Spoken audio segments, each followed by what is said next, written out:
Today we have Hall of Fame speaker Marilyn Sherman, one of my friends, someone who's in my mastermind, someone that I just think is an amazing person as well as an unforgettable presenter.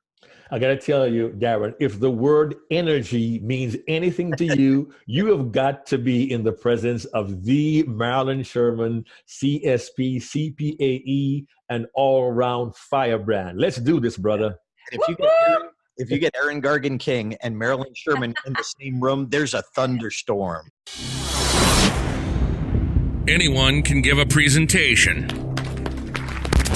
Few deliver unforgettable presentations. What's the difference? You're about to find out.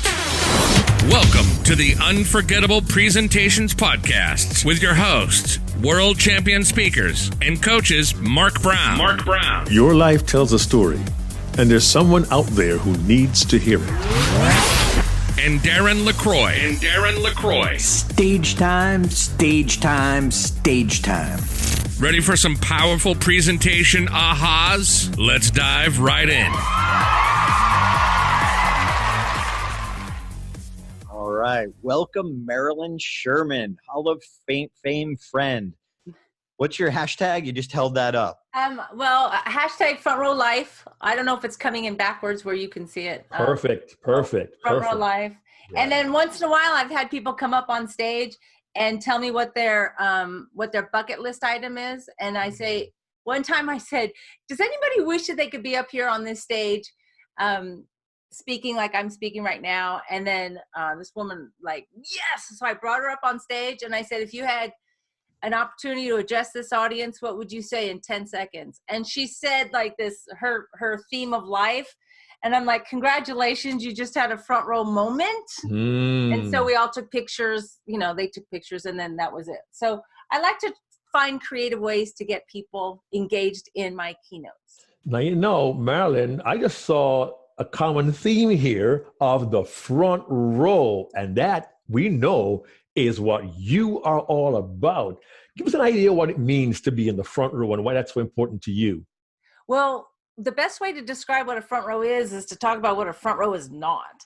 Because I like to say that people are either stuck in the balcony or meandering around in general admission, but the best place to sit is in the front row. So balcony seats are when you're really disengaged, you're feeling like nobody gets me, no one understands me, why am I here? I'm just gonna sit in this space until I find something better or something better comes along.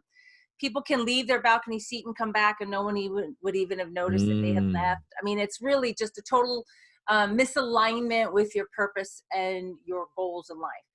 General admission is where most people sit. This is where they get into a comfort zone. This is like, well, this is the way I've always done it. This is the way I'll always do it. That's just the way I am.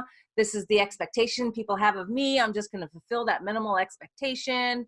And they just go through life in their comfort zone. And then that comfort zone ends up in a rut. And then that rut becomes a disaster. And then they slip back into the balcony. Front row is where life is lived. Front row is where you get to say, oh my gosh, it doesn't get any better than this. I love what I do. I love who I do it for. I love the fact that I get paid to do this for a living. I love the people I'm with. I get goosebumps thinking about the ideas that I get to share with the world. That's front row. And you can apply it to everything. Front row relationships, front row work, front row health, front row attitude, front row faith.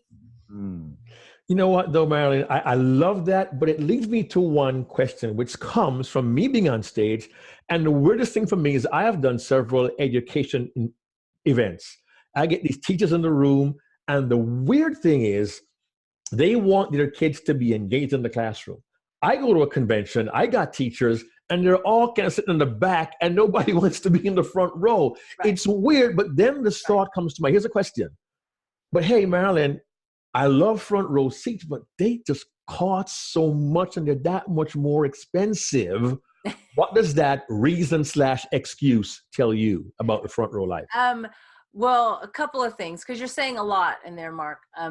Because any seat with the right attitude and perspective can be a front row seat.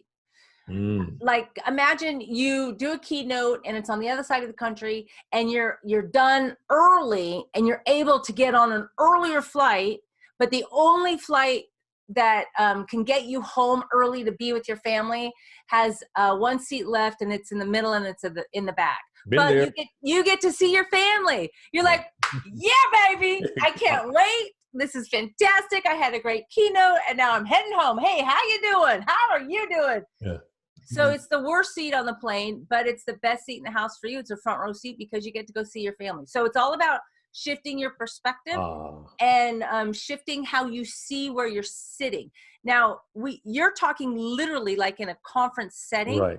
And all three of us on this podcast are front row people. I mean, we will wait at that door 45 minutes before it opens so we could rush to the front and get a front row seat. I get that. There are some people that they would rather have root canal than sit in the front row. And, I've spoken to a lot of lawyers and judges and associations that are filled with people in the law community. They never sit in the front row. They would rather stand in the back on their phones than be in the front row. So that there's no judgment. My whole message is be decisive and be cognizant of where you sit and who you sit with. Because nothing good happens in the balcony. And it's amazing about the opportunities that you have when you're in the front row.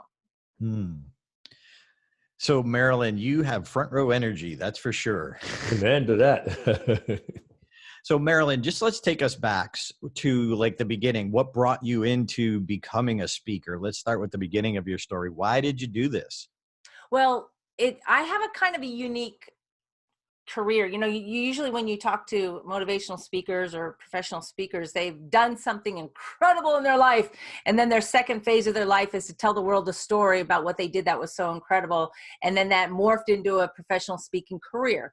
That's sort of the opposite of me. When I was 17 years old at Mercer Island High School in Seattle, Washington, I saw a speaker named Roger Crawford, who is a Hall of Fame speaker, who has a deformed arm, hand, and a prosthetic leg. And he was speaking to our junior class about how it's not the handicapped people in the world who are disabled. It's the people who have everything going for them and they don't use what they have. They disable themselves. They handicap themselves. And I'll never forget, this was an unforgettable nice presentation that shifted the trajectory of my life. Wow. He told one story that I will never forget. And he told the story about playing football and having the ball and running down the field to score the winning touchdown for the final game of the season. And he was tackled by a defender, but the defender tackled his prosthetic leg, and his prosthetic leg came off, and he still was able to hop into the end zone to score the winning touchdown. Game over. Well, I was so moved by that because I was an athlete and I was connecting to, athlete to athlete. And I'm like, wow. I was so moved that I thought more people in this world need to have a message of hope and inspiration. And I want to be that person.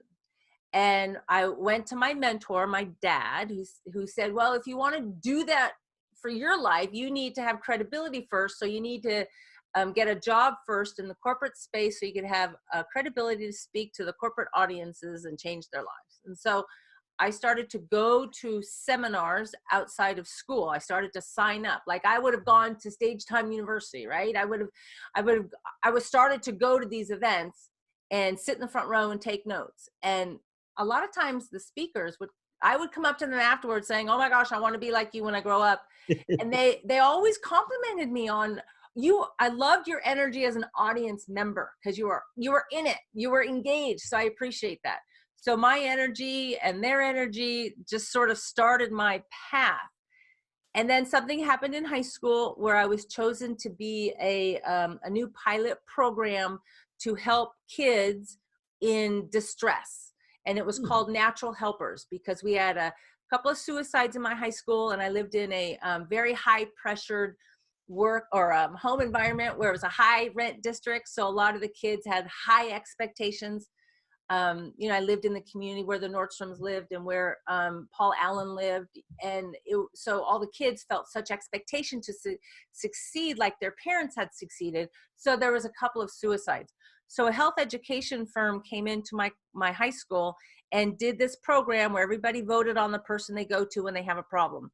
They took a cross section of the kids and took them away from the weekend and taught them listening skills, crisis management skills, suicide prevention skills. And then they had us blend back into the landscape of our high school so that naturally we could help people that came to us when they were in distress. And I took to that program like a duck to water, and they saw potential in me. So they invited me to speak on behalf of a student's perspective of this program that was piloted at my high school at a health education state conference. That was my first paid speaking engagement. I was 17. Wow. You were living the front row life early on. Isn't that amazing, Darren? Yeah. Where did the front row come from? Where did that, because that's your brand. That's how I see you. And for everyone, right. I have a Marilyn Sherman chair right here, seat. Reserved for Darren. Wow. Yeah. Reserved for Darren. And I keep it on my desk. Where did this idea come from, Marilyn? Well, my first book that I wrote was called Whose Comfort Zone Are You In? How to Lead the Life You Want and Be Happy Every Day. And so I learned through my membership at the National Speakers Association that it's always a good idea to have your keynote the same title as your book. So I was speaking a lot on whose comfort zone are you in? But my clients loved me and they wanted to invite me back the next year. So they're like, what else you got? And so I had to stop and do some reflection. Well, what am I all about? What do I believe in? What is unique about me? And I think it was Cheryl Rausch. You know Cheryl Rausch, longtime member of Toastmasters. Yeah. I think she said, well, Marilyn, something I notice about you is that you're always in the front row. And so then I took that. So it was like an organic representation of who am I already, and then how can I package that to be a theme. And then I wrote a book, Why Settle for the Balcony? How to Get a Front Row Seat in Life. And then I started speaking on it, and that became the message. And then it became like I'm Front Row Girl on Twitter, I'm Front Row Marilyn on Instagram. And here, there's an evolution, there's always an evolution to our speaking. Somebody one time said, well, this whole front row mentality, you're so full of yourself. Ooh, and, wow. And then I was reminded it's not about me. So then I came like the ultimate front row seat is to be an usher to help someone else get to their front row. So for anybody who thinks that I'm full of myself, I needed to make sure that I illuminated the idea that it's not about me being in the front row.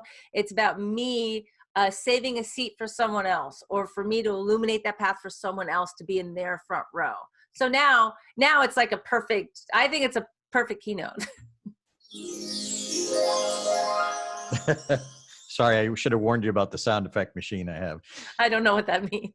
Well, Darren is a boy with a toy. So he has sound effects for the good, the bad, the crickets, the halo, everything. And he's saying that is angelic and glorious and that you actually found the key. It is to be the usher, the guide, the one who puts someone else in their front row seat. And that's pretty awesome. But the cool thing too is you live it. If any of you ever get a chance to be at a conference with Marilyn, she is always in the front row. She lives it. And Marilyn, you have another book that came out that I love the title of. Just give us that. Is there a hole in your bucket list? Yes. I love it.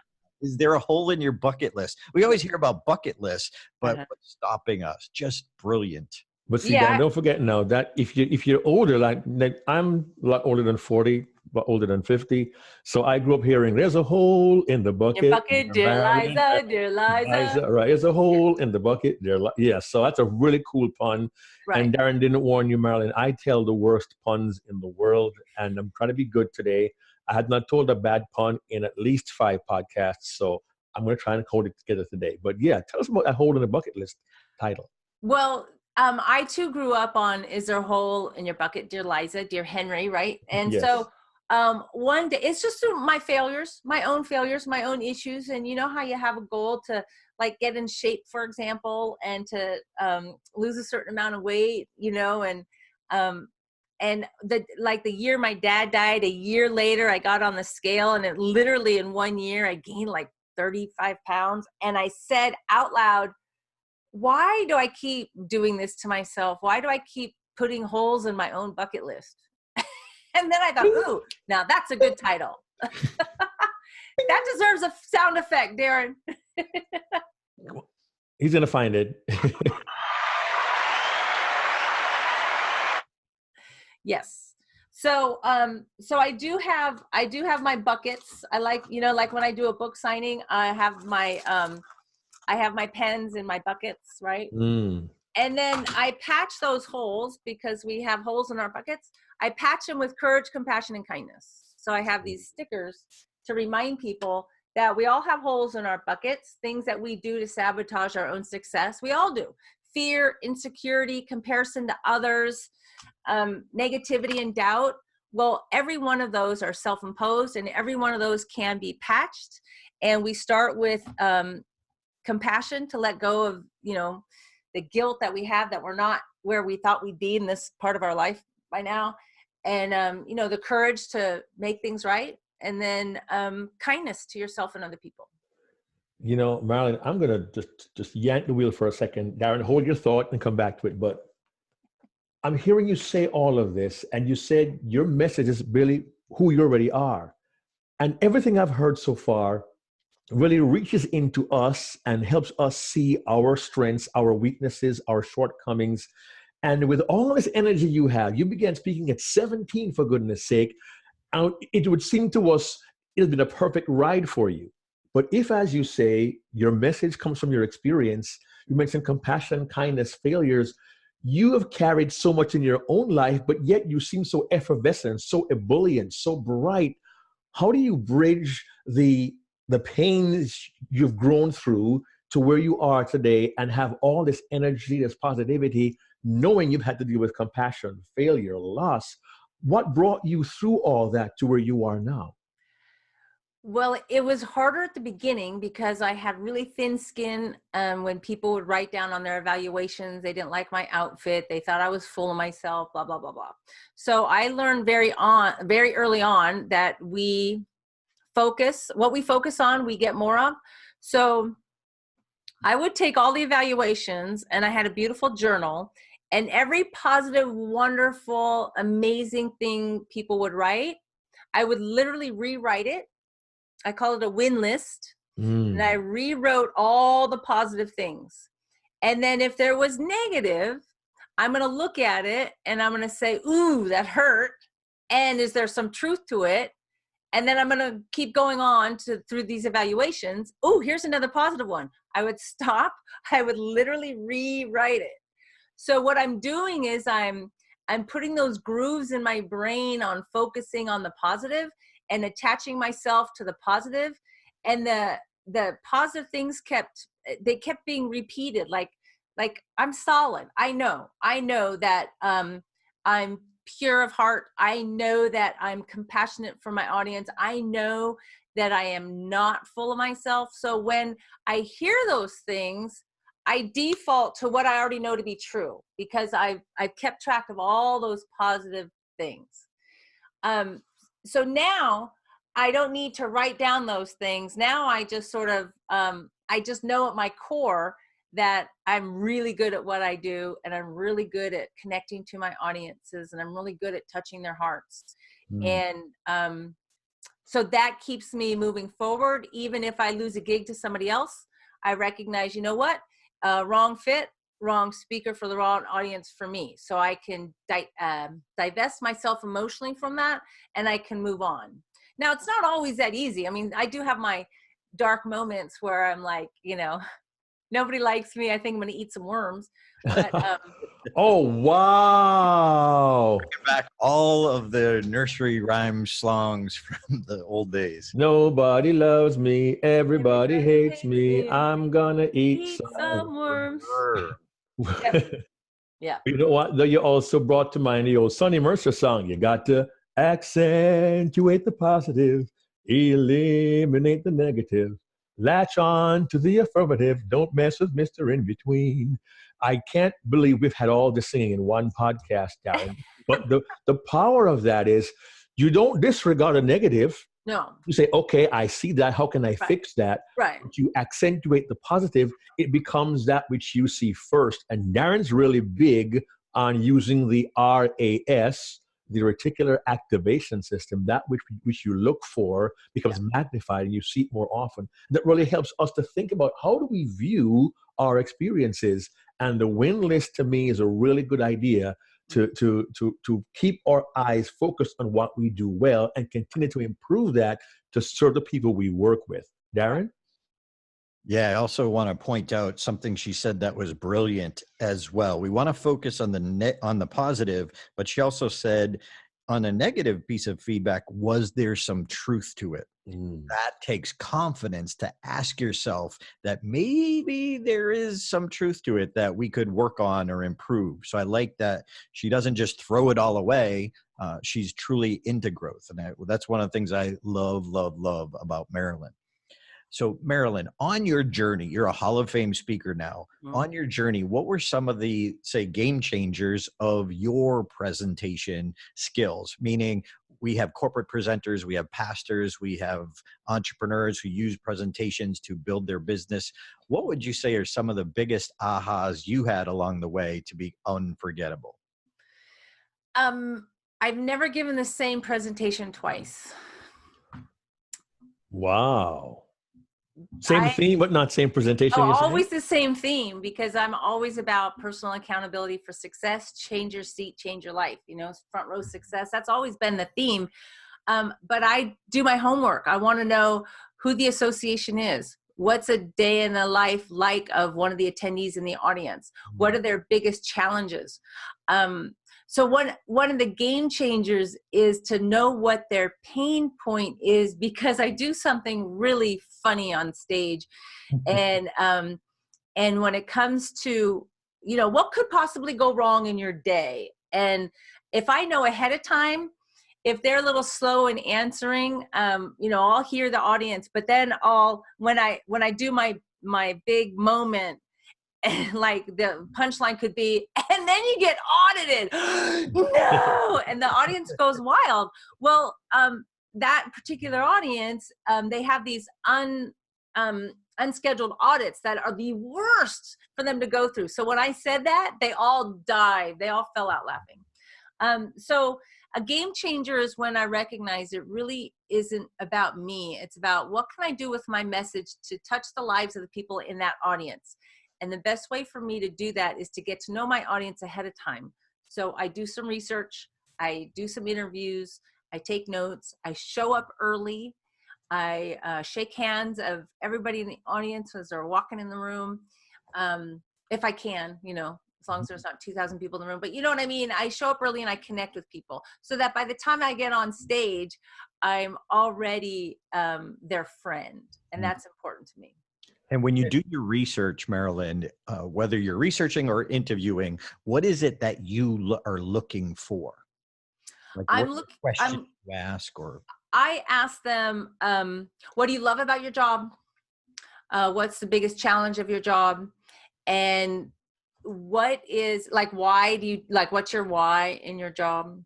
And I usually get all the same answers. I really love the people I work with. I really love the organization. It values their people. So I'm really just connecting with the people to remind me that I really like these people. These people are really they're really good people. And now that I've talked to them on the phone, when I see them in person, and I have them come up to me before the event, it's easier for them to find me than for me to find them.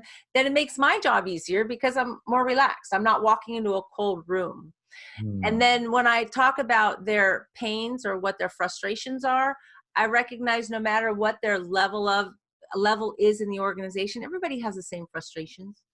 So, so it shows me where to be compassionate with them on stage and use them as examples. And sometimes I learn the most incredible things about these people. And like, oh my gosh, can I please have your permission to mention that from stage?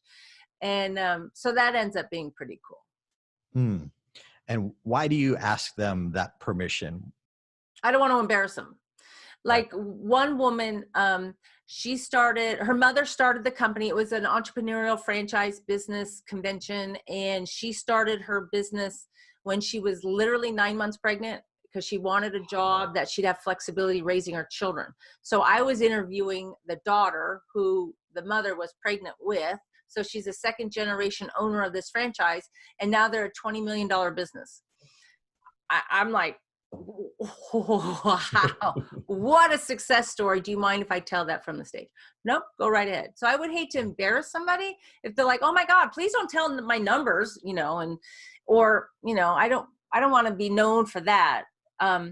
Like Junior Bridgman, it's an amazing story. Junior Bridgman, I tell a story about how we need to reserve judgment of other people and about a woman going through a drive-through restaurant and she sees a ex-NBA player taking her money. And she got so indignant that the guy wasted his talent, wasted his money, and now he's working at a fast food restaurant. So she calls a sports radio talk show and starts, with all this vitriol against this guy saying, I can't believe you wasted all that money. Can you believe it? And the talk show host said, ma'am, that was Junior Bridgman. He doesn't just work at that Wendy's. He owns that Wendy's. He owns like 35 Wendy's. And then I met him at a Chili's convention because he was purchasing a boatload of Chili's restaurants. And I found out that what he does is he invests in cities that need economic development. So he builds the restaurants and hires people, and then he just travels there and helps them out. Wow. And I said, can I please use that story? And he said, not here. I would rather you not. Because he's so humble. He does not want to be singled out in a convention of his peers. But a lot of people, when you do single them out, it lifts them up. It connects you to the audience. And it also shows you did your homework. You weren't coming in with a canned speech. Yes, but you got to be careful with that because I did that when I was speaking for the German Speakers Association. I wanted to really connect with that audience. So I had a translator and I went to the night before's event and they were doing the election. And I'm like, what's happening now? It's really close. Okay, what's happening now? It's down to like 2 votes. It's like, what's happening now? They can't believe it. It's so close. And so the translator was showing me all this tension and the whole room I could see was really tense. And then eventually they announced the winner. So I thought, what a great way to open tomorrow by telling that story about, wow, what a tense night that was. And congratulations to our winner, who's now going to be the incoming chair of the association. And I, in your mind with your notes, it's like hold for applause. It was crickets. Darren, hint, come on. Exactly. And it was so awkward and uncomfortable. And I said, well, I'm sure that was like one of your front row moments in your life. And she just nodded. And I'm like, what happened? And I reflected on that and I realized I just reminded half the audience that their person that they voted for did not win. So I put the whole, it shifted the energy in a way that in my opening line, it's like, okay, so make sure that when you do your homework that it enhances the vibe. It doesn't bring people down. I'm curious, what was your recovery from that? I just kept going. The lesson is when it happens, just keep going. Don't reflect and try to do too much damage control, then you get off script. Well, see, even with our experiences, and everyone catch this, even with our experience, there are times things don't go exactly as planned. Mm-hmm. But I hear all these wonderful techniques for us to learn. If somebody's emerging and they hear this, okay, good, get to know him, get there early, meet people, find out where the pain points are. That was not organic for you. When did you come to the realization, I didn't do that well, maybe I need to do some more homework? Was there a point in time where you thought you, quote unquote, messed up and needed to shift your approach when dealing with clients? No, I think I've been doing this so long that, and I've been at every single NSA convention since 1998. So I have not missed a convention. So I'm a lifelong learner. So I've always learned, just learning from the pros, like what do the best of the best do? What works for them? So it's just something that I've learned, and I really hate to bomb on stage. I mean, like, I really hate it. Like one time, I'm sure you love bombing stories. So I was going to ask, did you give a bomb? So here you go. Go ahead. Of course. One time there was, it was during the night before reception, and there was a group of people that I could tell were talking about me, and I got really like, it's kind of obvious you're talking about me, and I felt like the kid being picked on. So I just called them out. I said, "Are you guys talking about me?" And they're like, "Yes, we are. We think you look like Angie Dickinson." I'm like, Angie Dickinson's like 75 years old. And they're like, no, the young Angie Policewoman Angie Dickinson, yes. the hottie. Yes. Come on, yes. Marilyn. So I went back to my room and I found a couple of shots of Angie Dickinson, and there was an older version of Angie Dickinson and then the younger version. So I told that story, and they laughed. They thought it was funny, but then because I added an extra slide, I put "thank you" to the client, and I spelled their name wrong. Ooh. And yeah. And if that's not bad enough, remember how I like to get the names of the people and interview them ahead of time? This particular audience, I waited until the reception the night before to interview them, which means I just didn't do it. I got too caught up with what was going on in my life, and I was like, I just procrastinated, and I thought, you know what, I'm going to leave him a message at the hotel, and I'm going to see him at the reception. Those two things really made the meeting planner really upset. So upset that after I was done speaking, there was a luncheon. I was sitting next to her, and she wasn't really talking to me. And she said, and I said to her, "Hey, do you mind if I get a video testimonial?" And she said, no. No. I said, "It's really easy. It's really quick. And she's like, "You know what? We'll do one when we get back to the office. We have a studio. We'll do one there." And then I'm like happy-go-lucky, and I go to the afternoon session. She goes, "You really don't need to stay." I'm like, "Okay." And I leave, and I called the bureau, and I said, "Just want to let you know the event went great." And she said, "Oh, I'm so happy to hear that." And I said, "By the way, have you ever had a speaker call and say the event went great, and then you had the meeting planner call and they had a different opinion of that speaker?" She said, "Yeah, it happened once." I said, "Oh, that's awful." Well, then my agent called like 3 days later, right before I was going on stage, and she said, "What happened in San Diego?" I'm like, "What?" She goes, "The bureau wants to know what happened." So it was those two things. The fact that I did not call the people that she gave me the names and phone numbers, and then I spelled their name wrong. Now, independently, I'm not so sure it would have been that big of a deal, but those two things together, she's like, "I'm out. This was horrible." Yikes. Question for you. You said she called right before you were going on stage. Yeah. What impact, if any, Marilyn, did that have on your performance that day? I told her later, "Don't ever do that to me again." Because she knew you were on. She knew you were going to be going on at that point in time. Yes, of course. Yeah. This was my agent at the time, and she wanted to know. And I'm like, you know, I'm about to go on stage. And she goes, I know. I'm like, "You know what? We will talk about this later." And then I had to regroup, and then I had to review all those things in my win list. Good thing you had it, Darren. Yeah. So Marilyn, thank you for your transparency. We love, because I think people listening to this think, just like I did early on, that all these pros, they never bomb. And so I think it's inspiring to know that we do, and then learn from that. Marilyn, what do you think it takes to create an unforgettable presentation? What are some of the elements that people could work on? I know that my business shifted when I put more humor in my keynote. And it shifted too when I put more humor at the beginning of my demo video, because humor sells, humor shows engagement, humor shows people are listening, it shows people are happy.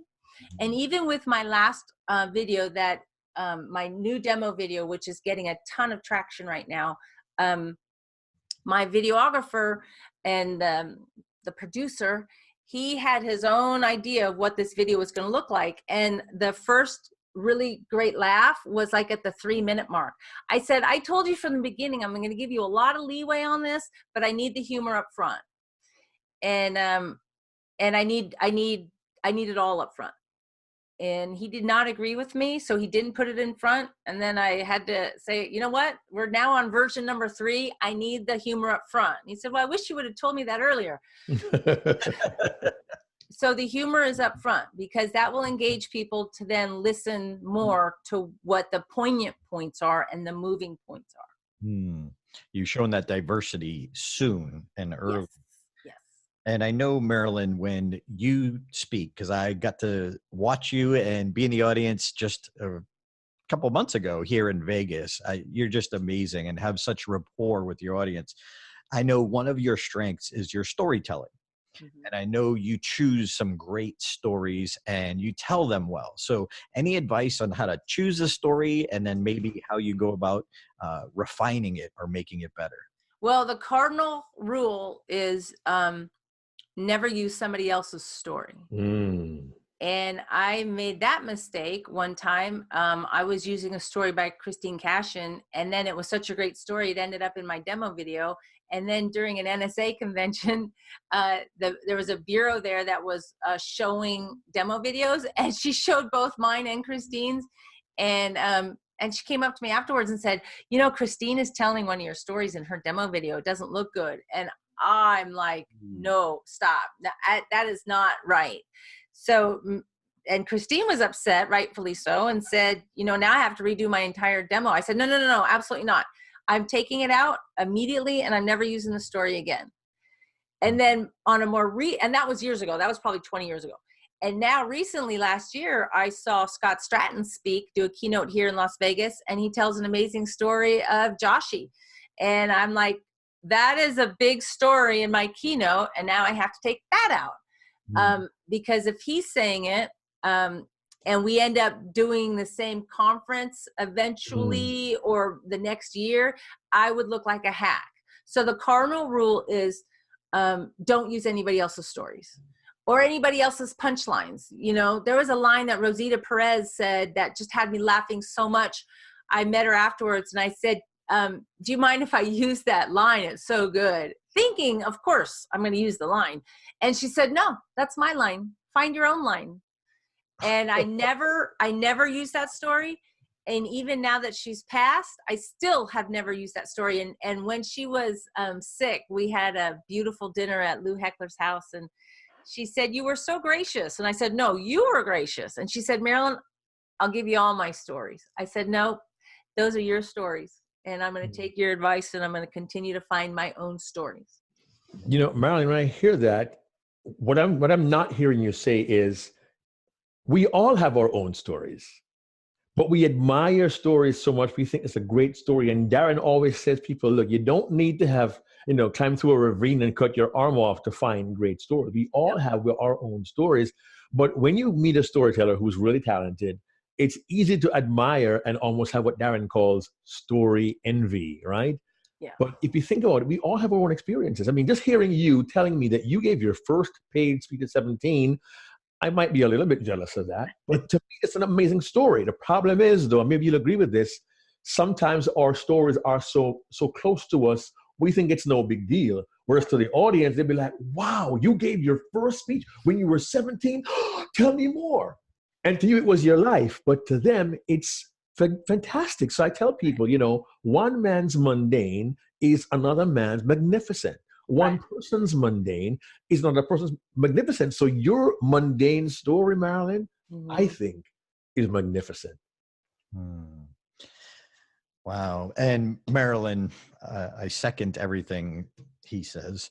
You also have this amazing chair that you send out after the time. For those of you listening to the podcast, I'm holding it up and it says success sits here. It has her theme on it, reserved for Darren. But what's super cool about this, also on the back, Mark, but a lot of Champ. Yep, the back says champ. Yep. This is something that you send after the fact to your event planners. Yeah. I just love this. It's one of those most amazing leave behinds, but it's actually a mail behind, I guess. Yeah. Sorry, mail, M-A-I-L. Yeah, that's the best part is my customized box. I made these I had these made. Right. And it's got a chair on it, and it says your front row seat is here. And it's got my front row logo on it. So yeah, it's a beautiful. I used to send out little flashlights to remind people to illuminate the path for others and to be an usher. Yeah. And I even had one of my clients give out flashlights to everybody in the audience. And then I lost my audience because as soon as I opened up the box in the middle of my speech, they had to take them apart to put the batteries in. It's like, okay, back here. But no, it's just something that it's a labor of love because it takes a while to paint on the chairs, the messages. And, but on the bottom of the chair, I would put the name of the event and the date. And then I send it to them, and it's something that they love, and thank you for being you. Yeah. So it's something that's very unique to me, and it's something that they can put on their desk, and it's something that I want them to remember. And then I'll get emails from people saying, Marilyn, I thought about you, and I decided to go to the front row. And then they'll tell me their front row story. So I think it's it's like a perfect storm of a concept, a theme, an idea, a keynote. Yeah. It's part of what makes you unforgettable because it's not only your experience, but now you're extending that experience. And when you can send a leave behind that sits on someone's desk, you are unforgettable. And they remember the moment, and it brings them back to that moment and reminds them of that message that you're trying to leave with them. One of the ways you're unforgettable. I'm curious, Marilyn, have you ever considered doing a publication, a leaflet, a LinkedIn article, something on your site with my favorite front row stories from people who get back to you and tell you how your presentation changed them? Not about you, but about them and what changes they've made in their lives, just to share with your audience and your followers. I had thought about that, and then I didn't know exactly how to do it. So the mechanics, like I have ideas all over the place, but it's the mechanics that I don't understand. And I would love to have people share their front row moment stories in one place so everybody can see what it means for other people to live their life in the front row, whether it's a relationship or a job or a promotion or an opportunity. Yeah, it's a great idea. And if you know how to mechanically do that, I'm all ears. Well, I'm not that mechanical, but maybe your mastermind group has somebody who may have an idea, a repository, a page on your site, leave your comments here, or leave your front row stories here.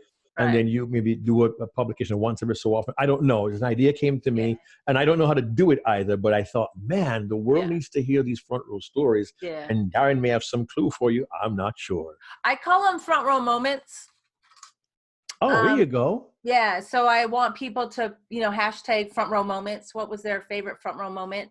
What did they do that like, oh my gosh, this is a moment? Like when I went to go see Elton John, my videographer was in town. And so he took video of me like crying. This is a front row moment for me. I'm going to see Elton John, because it's different for everybody.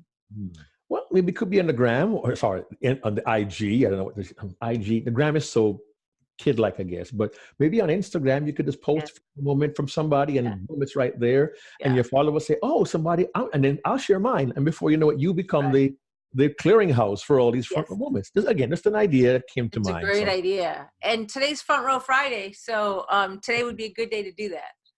Well, we could say that being on the Unforgettable Presentations podcast was your front row moment today. So who knows on Front Row Friday?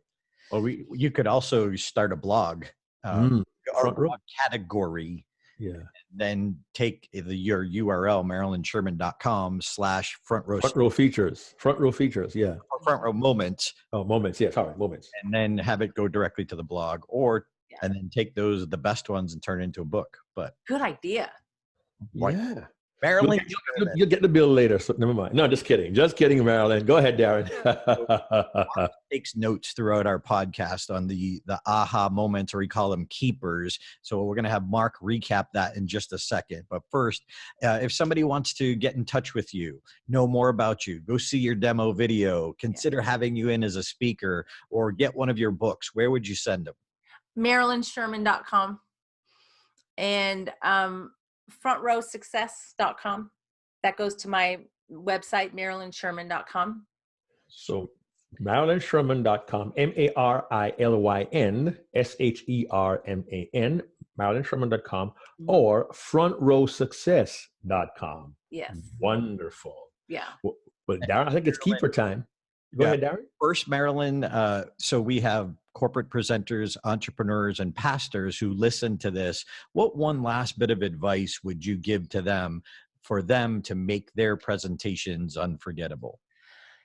I think defaults to always caring about the people in that room. You know, if you really care about them, then you're in the moment. I think far too many speakers are in their head too much, and they're thinking about sounding good and looking good, and that to me is pure ego. And when you let go of your ego of looking good and sounding good, and knowing that it's not about you, it's about your audience, and now that's the advice that, you know, maybe some of your listeners sometimes get fearful when they have a big audience that they're about to be in front of. And I called my mentor, and I had been used to speaking in front of groups of 40 and 50 people. And all of a sudden there was going to be 200 people in the room. And I called him up in tears. I was so scared. And he asked me 2 questions that I've never forgotten. And I think it'll be of value to your audience, your listeners, on how to overcome any kind of doubt and fear going up on stage. He asked me these 2 questions. He said, do you believe in what you're about to present? Do you believe in the material? Do you believe it? And I'm like, absolutely, I believe it. Number 2, do you believe that what you're about to present will be of value to that audience you're about to present it to? Absolutely. And he said, then everything else is ego. Ooh. And that really got me. And sorry to bury the lead. We could have started the program with that, but it's not about how you look and how you sound, although that's very important. And it's also better to sound good than look good. I always tell that to my AV crew. But you want to be of value to your audience. And if you care enough about that audience, then you will be present with them. Like the other day when I was at an event when the alarms kept going off because there was a hurricane warning. And then the phone started going off. Every once in a while, there was like a wave of it, and then it would stop. And by the 3rd time, I just stopped and said, you know what? We should make this a drinking game. And they laughed so much, but I never would have come up with that line had I been in my head thinking about what my next line was. But when you're present and when you're with your audience because you care about them and them getting the information, you can't go wrong. Yeah, we always say if you're in your head, your emotions are dead. And the audience wants you present, not perfect. That's perfect. Yes. People love me because I'm imperfect. I celebrate my imperfection. In the front row. In the front row. Mark Brown, what do we have for keepers for the... Wow, I got a mouthful today. And the first was a keeper that Aaron got from somebody else. If you don't use what you have, you handicap yourself. Your message is who you already are. Love that. Make a win list of all the positives in your evaluations and find the truth in the negative comments. Marilyn says, I customize every presentation, identify client pain points, find out what they love, why they do what they do, their biggest frustrations and challenges. Why? It's about the audience. Love them, care about them. Erase your ego, be a lifelong learner, and learn from the pros. Wow, we got so many. And for me, the biggest one is this: erase your ego and love your audience. Thanks so much, Marilyn. My pleasure. Yeah, I also wrote down too, Mark. I usually don't write down keepers, but there's so many really good ones that she is also willing to look at. Was there an element of truth in the criticism that could truly make her better? Mm-hmm. Not to focus on the critic, but to focus on where could I improve? Was there a little bit of truth? And then she doesn't walk into a cold room because she strategically warms it up ahead of time, which I love that. So Marilyn Sherman, thank you for being here with us. And there might be a rumor that you might make an appearance at Stage Time Live. But you know what? That would be an honor to speak on your stage, because you guys are like, world-class winners, and you've got people that really love and adore what you do. So it'd be great to be in that world. And I could tell some of these stories live. Wouldn't that be cool, Darren? I mean, they could come to see our game changers at Stage Time Live. What do you think? StageTimeLive.com. We can't say, it won't be advertised, but she just might show up. You never know. Marilyn Sherman, thanks for being with us. You truly live in the front row. You're one of my favorite speakers. You are unforgettable. Thank you, Darren. Thank you, Mark. It was a pleasure being here. Hey there, this is Darren. I hope you enjoyed that program and you got some great insights from watching this video podcast. Now, we don't put all of them on YouTube like you're watching now. We just put a select few. So if you want to get all the episodes, you can go right now to Apple Podcast. You can go to Google Play, Stitcher, or Spotify, or check it out on your favorite platform. See if it's there for you. But we'd love to have you subscribe. Join us every single week for new content, new stories, and new strategies behind unforgettable presentations. Subscribe now.